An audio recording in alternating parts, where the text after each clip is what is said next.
प्रिय विद्यार्थियों,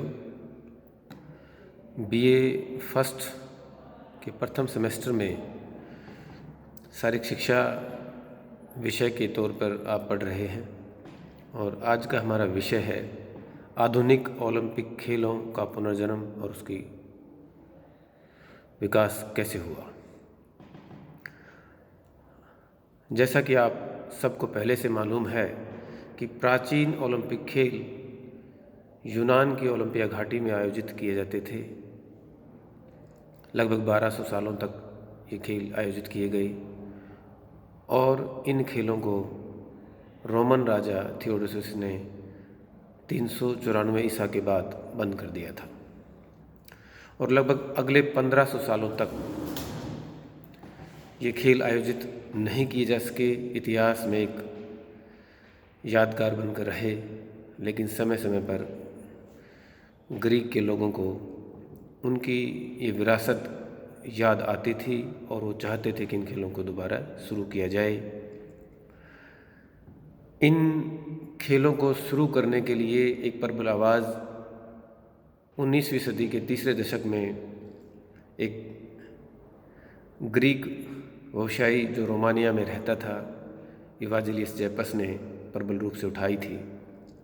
लेकिन लोगों ने उसकी आवाज़ को एक क्रेज़ी व्यक्ति की आवाज़ के रूप में लिया, ज़्यादा महत्व नहीं दिया और ये बात इवाजिलियस जैपस के मन में ही रह गई। उसी दशक में 1829 में फ्रांसीसी इतिहासकारों ने, पुरातत्ववेताओं ने ओलंपिया घाटी की खुदाई की और ओलंपिक खेलों से संबंधित काफ़ी सारी नई बातें दुनिया के सामने आई।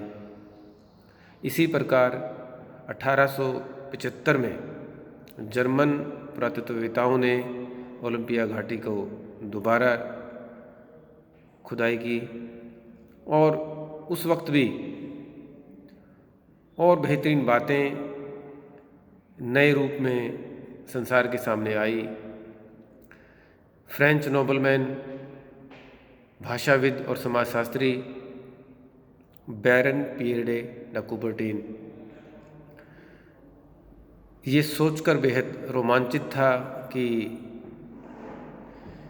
ओलंपिक खेलों को दोबारा शुरू किया जा सकता है और ये खेल विश्व के जो लोग हैं उन सबको एक प्लेटफार्म पर लाने का कार्य करेगा और जो भाईचारा हमें आज, जिस भाईचारे की कमी, शांति की कमी पूरी दुनिया को खल रही है, उस कमी को ओलंपिक खेल पूरा करेंगे। अपनी इस योजना के संदर्भ में कुबर्टीन ने विश्व के कई देशों में यात्राएं की, वहाँ के राज्य अध्यक्षों से मिला और कन्विंस करने का प्रयास किया कि इन खेलों को दोबारा शुरू किया जाए।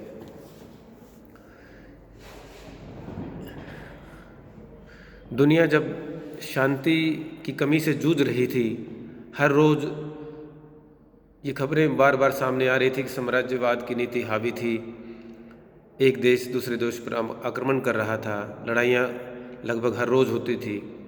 तो कुबर्टीन चाहता था कि अगर खेल शुरू हो जाए तो विश्व के सभी देशों को एक प्लेटफार्म पर लाया जा सकता है और वो अपनी समस्याओं को एक प्लेटफार्म पर आकर डिस्कस करेंगे और शायद शांति का नया रास्ता प्रशस्त हो जाए। 1894 में फ्रांस के शहर पेरिस में एक अंतर्राष्ट्रीय खेल कांग्रेस का आयोजन किया गया। लगभग 12 देशों ने इस कांग्रेस में हिस्सा लिया। कुबर्टीन ने अपनी इस योजना को सबके सामने प्रस्तुत किया। जो यूनान के राजा थे उन्होंने कुबर्टीन की योजना का समर्थन किया और उसका हौसला बढ़ाया। वो भी खुश थे कि हमारे देश की ये प्राचीन धरोहर, प्राचीन जो विरासत है, वो विरासत बन कर न रहे बल्कि उनको दोबारा शुरू किया जाए। 24 जून 1896 को अंतर्राष्ट्रीय ओलंपिक कमेटी का गठन किया गया जिसके प्रथम मंत्री थे बैरन पियरे ड कुबरटेन। और इस बात पर रजामंदी हुई कि 2 साल के बाद प्रथम आधुनिक ओलंपिक खेल यूनान के शहर एथेंस में आयोजित किए जाएंगे। और योजना के मुताबिक ही प्रथम आयोजित ओलंपिक खेल फ्रांस के यूनान के शहर एथेंस में 5 अप्रैल से 15 अप्रैल 1896 में शुरू किए गए। तमाम बाधाओं को पार करते हुए इन खेलों में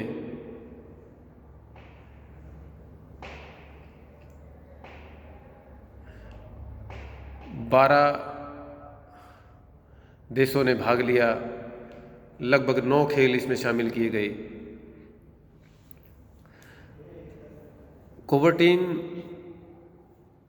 का प्राथमिक उद्देश्य था कि इन खेलों के माध्यम से शांति और भाईचारे को विकसित किया जा सकता है। कुबरटेन ने इन खेलों के लिए जो कुछ चंद उद्देश्य दिए और कुछ आदर्श वाक्य इन खेलों के लिए निर्धारित किए। उसने कहा कि खेलों में जीतना महत्वपूर्ण नहीं है, बल्कि भाग लेना महत्वपूर्ण है। जीवन में असल चीज़ विजय नहीं है, बल्कि संघर्ष है। वो चाहता था कि इन खेलों के माध्यम से विश्व के युवा अपनी ऊर्जा का प्रयोग अपने स्वास्थ्य को सुधारने में, गलत कामों से बचने में, जिसके माध्यम से युवाओं का ध्यान नहीं भटकेगा और वो अपना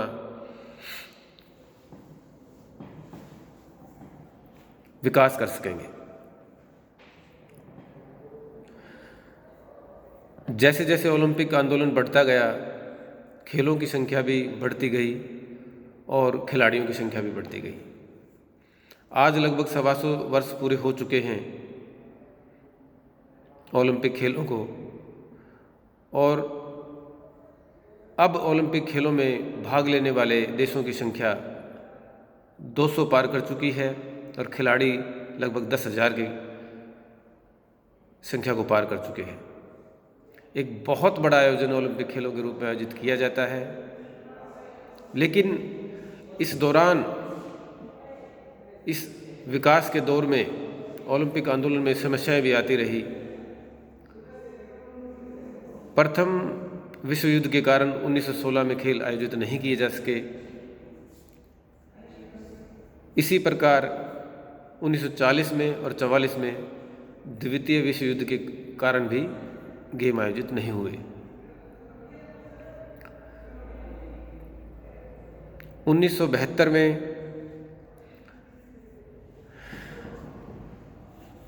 कुबरटेन के शांति की अपील को या उद्देश्य को ठेस पहुंचाते हुए जर्मनी के शहर म्यूनिख में जब गेम आयोजित किए जा रहे थे, तो फिलिस्तीन के आतंकवादियों ने इजराइल के खिलाड़ियों की 9 खिलाड़ियों की हत्या कर इस ओलंपिक खेल को कलंकित करने का प्रयास किया। बावजूद इसके कि निरंतर ओलंपिक आंदोलन आगे बढ़ता ही रहा।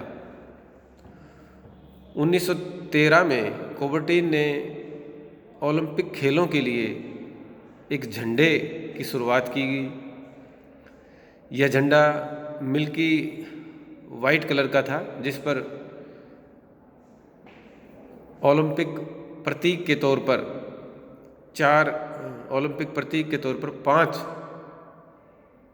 छल्ले बने हुए थे। वो 5 छल्ले आपस में जुड़े हुए हैं, गुथे हुए एक दूसरे के साथ, और वो 5 महाद्वीप की निशानी है, जिसमें ब्लैक कलर अफ्रीका को इंगित करता है, पीला कलर अफ्रीका को दर्शाता है, नीला कलर अमेरिका को दर्शाता है, हरा रंग यूरोप को दर्शाता है और लाल कलर ऑस्ट्रेलिया को दिखाता है। और ठीक इन छल्लों के नीचे ओलंपिक मोटो है CTS, LTS, 40S के रूप में। CTS का अर्थ है तेज, LTS का अर्थ है ऊंचा और 40S का अर्थ है स्ट्रॉन्गर।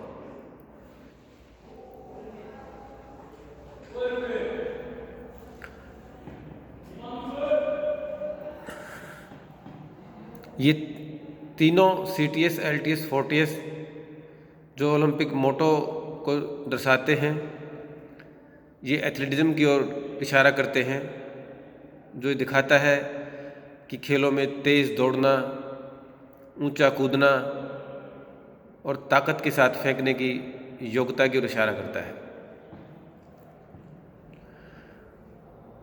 इस झंडे को पहली बार 1920 में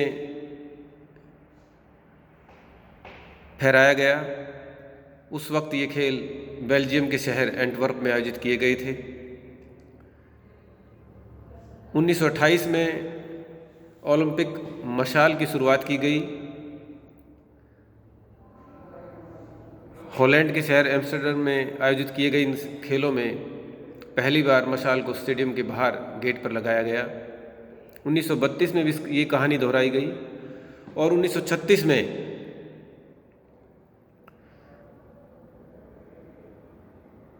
यह मशाल ग्रीस की ओलंपिया घाटी में सूरज की रोशनी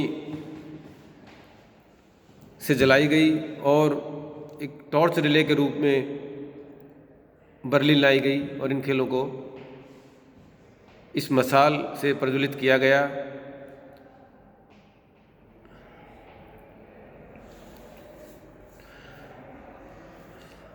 उन्नीस 1936 के ओलंपिक खेल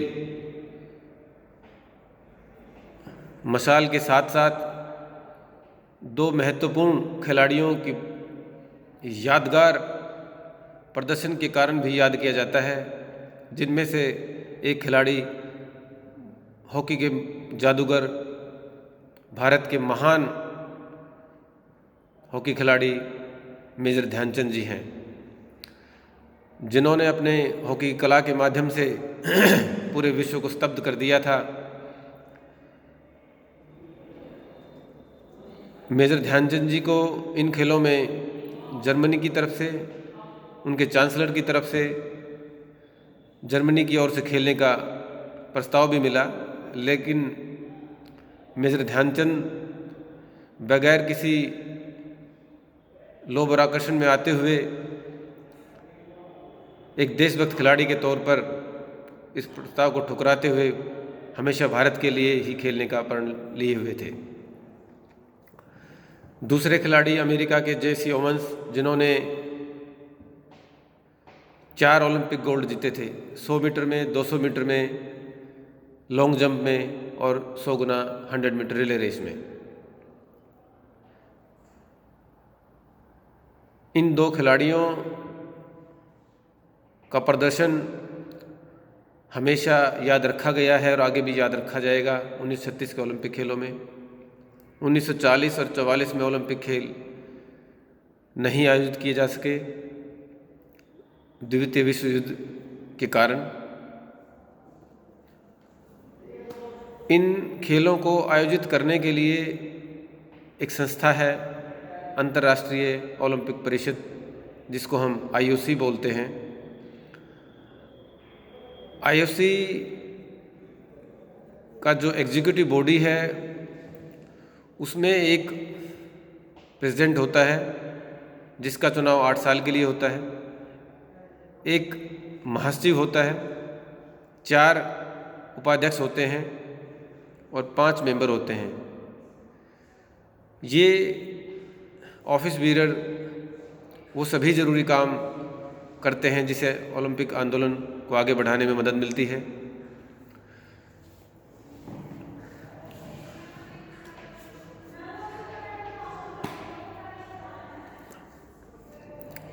ओलंपिक खेलों में भाग लेने वालों की देशों की संख्या आज 200 से ज़्यादा हो चुकी है। 40 से ज़्यादा खेल फेडरेशंस के प्रतिनिधि ओलंपिक कमेटी में होते हैं। लगभग 95 ओलंपिक कमेटी के मेंबर होते हैं। ये मेंबरों का निर्धारण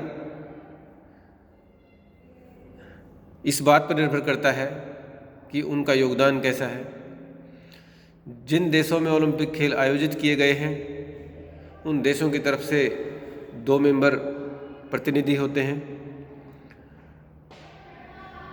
यूनान की तरफ से 2 प्रतिनिधि हैं, वहाँ 2 बार खेल आयोजित किए गए हैं। और जिन देशों ने ओलंपिक आंदोलन में भाग लिया है उनके भी 2 प्रतिनिधि हो सकते हैं।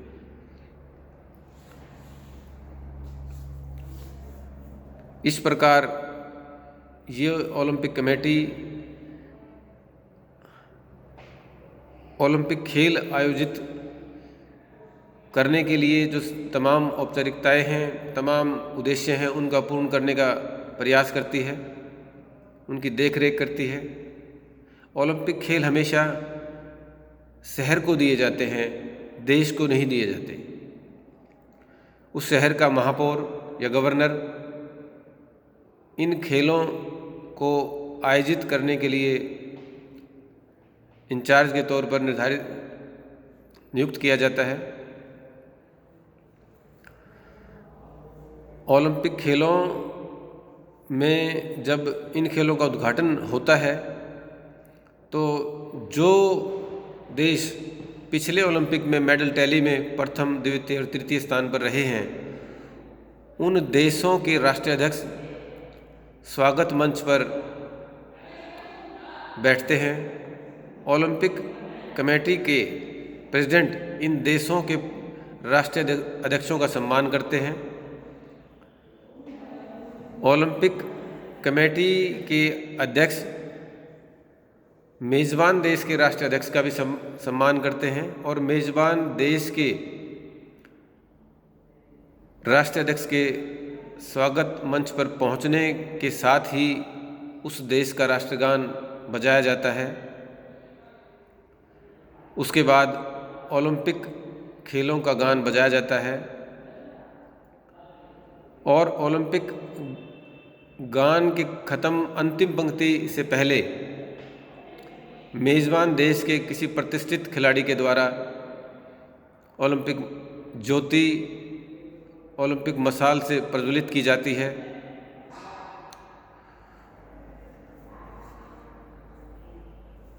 ओलंपिक झंडा फहराया जाता है। इसी प्रकार समापन समारोह के दौरान ओलंपिक झंडा नीचे उतारा जाता है और राष्ट्रीय अध्यक्ष, ओलंपिक कमेटी के अध्यक्ष अगले खेल आयोजित करवाने वाले शहर के महापौर को झंडा सौंपते हैं।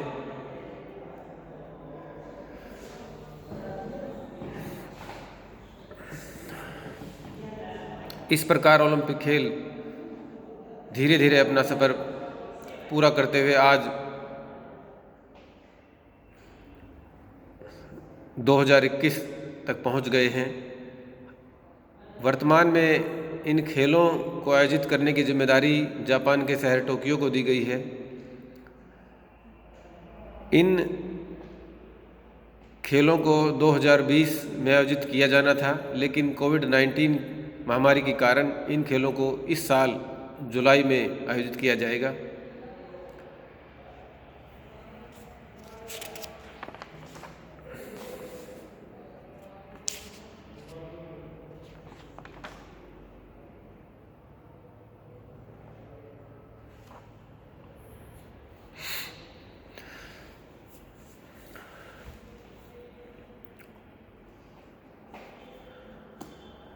तो प्रिय विद्यार्थियों, मैं उम्मीद करता हूँ कि आपने मेरी बातों को ध्यान से सुना होगा और इन बातों पर गौर करते हुए ओलंपिक खेलों का जो वर्तमान दौर चल रहा है उसके बारे में आप भी समझें और आधुनिक ओलंपिक खेलों को विस्तार से पढ़ने का प्रयास करें। धन्यवाद।